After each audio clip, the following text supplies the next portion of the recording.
Cargo कैसे बढ़ा है। आपको मालूम है कि रेलवे में जो पैसेंजर हमारा ट्रैफिक था, जिसकी आय लगभग उम्मीद थी 61,000 करोड़ की, वो काफ़ी घट गई है कोरोना काल के बाद में। लास्ट में भी ये रहा और अभी भी हम काफ़ी पीछे हैं। हम चाहते हैं कि हमारा फ्रेट ट्रैफिक बहुत बढ़े।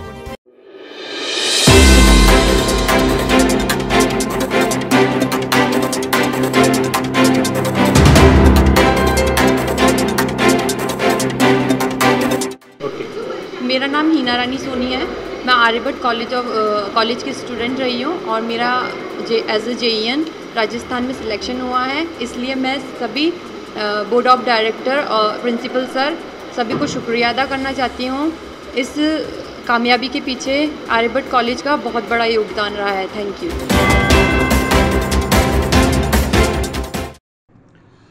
रेलवे बोर्ड के सदस्य वित्त नरेश सालेचा ने मंडल कार्यालय में रेल अधिकारियों से की चर्चा। परिवार सहित अजमेर पहुंचे सालेचा ने दरगाह और पुष्कर के किए दर्शन। भारतीय रेलवे बोर्ड के सदस्य वित्त नरेश सालेचा रविवार को अपने व्यस्ततम कार्यक्रम के बीच एक दिवसीय दौरे पर अजमेर आए। वर्तमान सदस्य वित्त रेलवे बोर्ड सालेचा पूर्व में अजमेर मंडल रेल प्रबंधक पद पर भी रह चुके हैं, जिन्होंने आज रेलवे बोर्ड सदस्य बनने के बाद पहली दफा अपने परिवार के साथ अजमेर पहुंचकर सर्वप्रथम ब्रह्मा जी की नगरी पुष्कर में ब्रह्मा जी के दर्शन कर सरोवर की पूजा अर्चना की और उसके बाद ख्वाजा गरीब नवाज की बारगाह में हाजिरी देकर दुआ की। अजमेर मंडल में मंडल रेल प्रबंधक का दायित्व संभालते हुए नरेश सालेचा ने ब्यावर, भीलवाड़ा, उदयपुर, आबू रोड सहित कई स्टेशनों पर रेल सुविधाओं का विस्तार किया। अजमेर में रेलवे स्टेशन का second entry gate, booking counter, waiting hall, railway station पर Rajasthani painting, escalator, lift, food plaza, pay and use toilet, solar plant सहित कई आधुनिक सुविधाओं का विस्तार सालेचा के कार्यकाल के दौरान हुआ। उनकी दूरदर्शिता और सकारात्मक सोच ने ही उन्हें रेलवे बोर्ड के मेंबर फाइनेंस जैसे पद पर काबिज किया। मंडल कार्यालय में उत्तर पश्चिम रेलवे अजमेर मंडल के रेल अधिकारियों से बैठक करने से पूर्व नरेश सालेचा ने मीडिया कर्मियों से बातचीत करते हुए कई महत्वपूर्ण बिंदुओं पर अपनी बात रखी। सालेचा ने अधिकारियों से आय व्यय के बारे में भी जानकारी ली। उन्होंने कहा कि संसाधनों का अधिकतम उपयोग होना चाहिए ताकि यात्रियों को अच्छी सुविधाएं मिल सके। सालेचा ने बताया कि केंद्रीय रेल मंत्री अश्वनी वैष्णव चाहते हैं कि रेल यात्रियों को भी हवाई जहाज जैसी सुविधाएं मिले, इसलिए रेलवे स्टेशन पर साफ सफाई से लेकर ट्रेनों के कोच में आधुनिक सुविधाएं उपलब्ध कराई जा रही है। उनका मानना है कि जब यात्री पूरा किराया दे रहा है तो उसे सुविधाएं भी पूरी मिलनी चाहिए। इस अवसर पर नरेश सालेचा के साथ DRM नवीन कुमार परशुराम का और रेलवे के वरिष्ठ अधिकारी मौजूद रहे।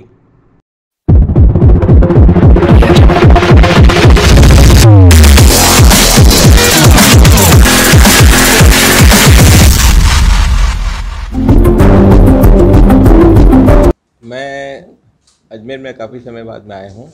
मैं जब DRM था तो मेरा हमेशा तक प्रयास रहता है कि अजमेर का जितना विकास हो और यहाँ के क्षेत्र को और नागरिकों को और बाकी स्टेक होल्डर्स को जितनी सुविधाएं मिलें। तो आज मेरा सौभाग्य है कि मुझे वापस ये अवसर प्राप्त हुआ। DRM साहब नवीन जी साथ में थे और अभी जो हमने चर्चा की, तो इस बार का फोकस है हंग्री फॉर कार्गो, कि हम कार्गो कैसे बढ़ाएं। आपको मालूम है कि रेलवे में जो पैसेंजर हमारा ट्रैफिक था, जिसकी आय लगभग उम्मीद थी 61,000 करोड़ की, वो काफ़ी घट गई है कोरोना काल के बाद में।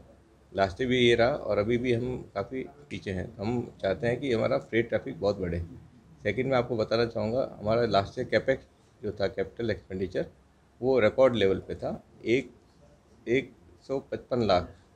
तो इतना हमने जब खर्चा किया तो इसका तात्पर्य था कि इसका जितनी भी न्यू लाइन्स हैं, डबलिंग है, इलेक्ट्रिफिकेशन है, GC के काम हैं, ट्रैफिक फैसिलिटी के, वो कंप्लीट करके हम ज़्यादा सुविधा दे पाएँ और एडिशनल ट्रैफिक आ पाएँ।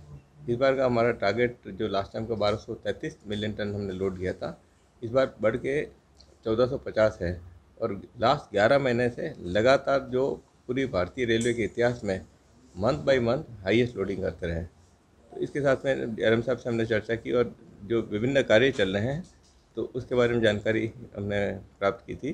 तो डबलिंग, जैसे आपको मालूम है, मेन लाइन की डबलिंग का काम पूरा हो गया है, पूरी डबलिंग सेक्शन है, तो उसमें काफ़ी सुगम और जल्दी से माल पहुंच जाता है।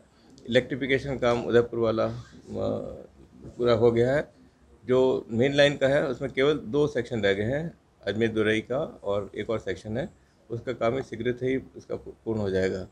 तो फंड की इस बार कोई नहीं है, क्योंकि इस बार कोई कमी नहीं होगी, क्योंकि इस बार का फंड जो है वो अगेन रिकॉर्ड पे 2.15 लाख करोड़ का है।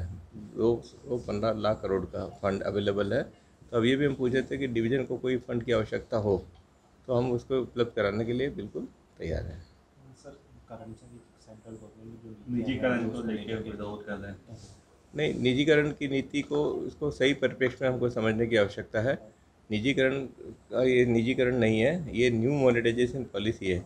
अगर आपने इसमें पूरा गौर किया होगा तो एक नेशनल इंफ्रास्ट्रक्चर पाइपलाइन का एम्बिशियस प्रोजेक्ट लाइन है, पहली बार गवर्नमेंट का बना, जिसके अंदर केवल सरकारी केंद्र सरकार नहीं, राज्य सरकार तथा प्राइवेट सेक्टर का सबका इन्वॉल्वमेंट लेके 111 लाख करोड़ का 111 लाख करोड़ का मैसिव इन्वेस्टमेंट प्लान था नेक्स्ट 5 साल में।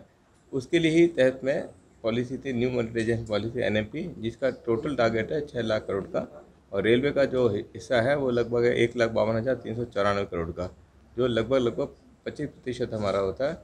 6 सेक्टर मेन है, 5 सेक्टर हैं जो इसके अंदर अपना योगदान देंगे। रोड थोड़ा ज़्यादा है, लेकिन रेल, फिर पावर और टेलीकॉम और ट्रांसमिशन लाइन, ये 5 सेक्टर मिलकर लगभग 85% होते हैं। अब हमको ये समझना चाहिए, इसका मतलब प्राइवेटाइजेशन नहीं है, इसका मतलब है ऑप्टिमम यूटिलाइजेशन रिसोर्सेज। ये जितने भी हमारे जो रिसोर्सेज हैं, चाहे वो रेल संबंधी हो, चाहे टेलीकॉम संबंधी हो। आप जैसे उदाहरण में देखिए कि जैसे हाईवेज हैं, हाईवे का TOT मॉडल आया, उसका ना बहुत सारा परिवर्तन हुआ और बहुत गति से और बहुत अच्छे ढंग से इसका विकास हुआ है। नई नई रोड सब जगह मिल गई है। इसी प्रकार रेल का भी विकास आवश्यकता है। तो उसी संदर्भ में मोनेटाइजेशन का है। जैसे एक उदाहरण लीजिए स्टेशन डेवलपमेंट का। स्टेशन डेवलपमेंट में जैसे अजमेर डिवीज़न में अजमेर है, उदयपुर है और आबू रोड का है। जहाँ तक मेरी जानकारी 3 मेन स्टेशन हैं। अगर उदयपुर स्टेशन का अगर विकास होता है और इसमें अगर 900 करोड़ की अगर जो हमको संभावना दिखती है या उससे ज़्यादा आएगा, तो आप देखिए उसका स्टेशन का कितना विकास होगा, उसको कितना सुविधाएं मिलेगी जनसाधारण को, रेल कर्मचारियों को, और टोटल हमारे इसमें पूरे क्षेत्र का विकास होगा। तो मेरे को नहीं लगता इसमें कहीं ज़्यादा विरोधाभास है, इसके अंदर सभी के हित की ही प्रक्रिया है।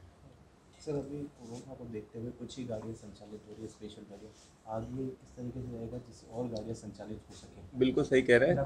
कोरोना काल के अंदर ये हमने, क्योंकि हमको स्टेट गवर्नमेंट के प्रोटोकॉल और मिनिस्ट्री ऑफ हेल्थ के प्रोटोकॉल के हिसाब से हमको रेगुलेट करना था, तो उस हिसाब से कुछ समय के लिए काफ़ी रेगुलेटेड थी और पूरी रिजर्व थी। और जैसे कि प्रोटोकॉल था कि आपको नंबर ऑफ सीट और कोविड प्रोटोकॉल को फॉलो करते हुए रखना था, उस टाइम हम सभाभवन भी बंद हो गई थी। अब हम इसको जैसे जैसे कोरोना का कंट्रोल में आ रहा है तो सावधानी रखते हुए सारी गाड़ियाँ खोल रहे हैं।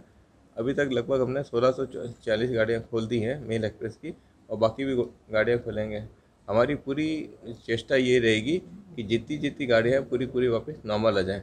बट एक बार जब कोरोना का पूरी इस आपत्ति से हम लोग सब निकल आए, तब इसको बिल्कुल नॉर्मल टाइम टेबल के रूप से जैसे पहले चलती थी वैसे ही सुगम रूप से चलती रहेगी। बट मेजॉरिटी ट्रेन चल रही है। जैसे स्टेट गवर्नमेंट है, जी, उसने भी स्कूलों को खोलने की भी डेट दे दी है। बिल्कुल सही, छोटे बच्चों के लिए भी। बिल्कुल सही। रेलवे में ये कब तक हो जाएगा? हाँ, बिल्कुल सही कह रहे हैं। कल मैंने देखा था कि स्टेट गवर्नमेंट ने भी इसको छूट दे दी है।